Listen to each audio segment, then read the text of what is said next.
I think we may have discussed this one when we talked about trailers, but Undertone looked like an interesting kind of indie horror film, and it looked real. I remember seeing the trailer and thinking, "Oh, this looks very, very scary." What did you think of it? I really liked it. I think it's getting a lot of press as being a very frightening horror movie. And some people will go into it expecting to be changed or like something to the extent of maybe I think Blair Witch Project maybe is what I'm thinking of as uh, a movie that seems to work with less,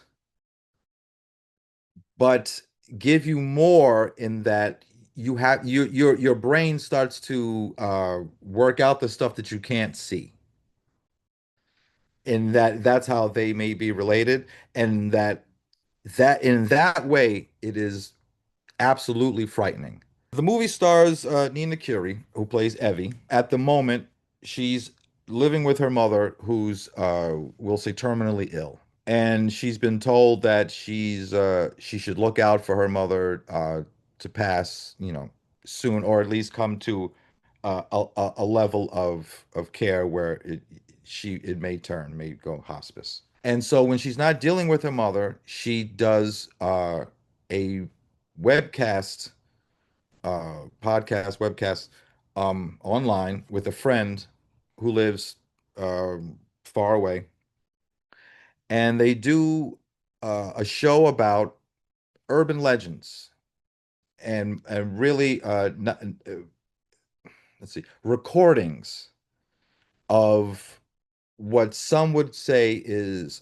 supernatural happenings. And he, the fellow that she records with, Justin, played by Adam DiMarco, he's kind of a believer, whereas Evie is much more of a skeptic and would love to be able to hear or come across something that she feels is actual or legitimate, but they just don't see. She can't seem to find anything, or they can't seem to. And they come across all sorts of stuff.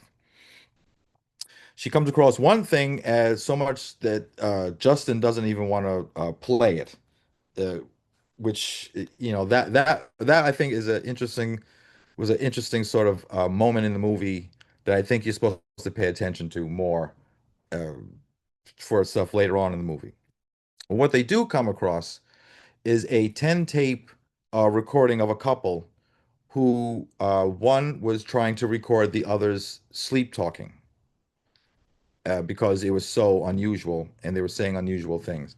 And so, over a period of time of playing those 10 recordings over the podcast and listening for themselves, things start to happen within her life that she can't explain. Stuff that's going on in the house, things that she's hearing. And the more that they play the tapes, the more things start to reveal themselves. Uh, the more things she starts to hear in the house, uh, even to the point that she thinks there's somebody that's doing something with or to her mother. Because every time she comes, there's something different about her that shouldn't be because she's in a comatose state.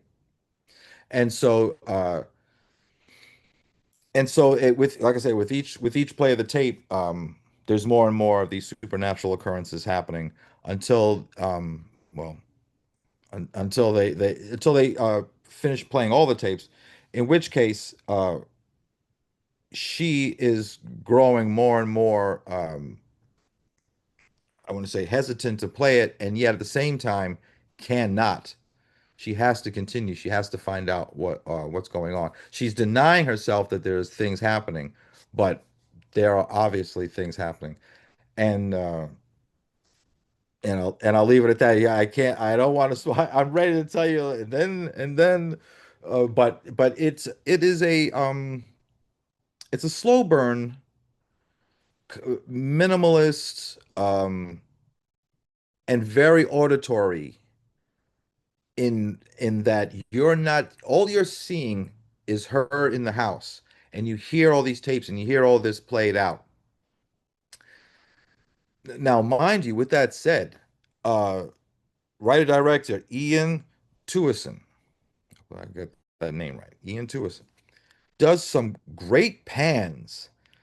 The camera at some point will focus on her as the recording goes, and then as she plays it, it's almost as if the recording starts to play throughout the house, like the things that are in the recordings almost seem to move throughout the house. And so the camera will then start to pan very slowly throughout the entire house. And you're waiting and you're waiting. And a lot of times you see nothing. Um, there's a few times where they pan straight through and there is like a out of the corner something, something, but very, very few and very, very slight. It's a very subtle movie. I love the fact that it's getting so much promotion because it is a movie that needs to be. Um, it's not an obvious movie. It's not an obvious horror movie. It's not a. It's not going to be one. I think that's going to impress everyone. It's it's a movie. It's a movie that you could come out of it feeling halfway about it, or you could come out of it going, I hated it.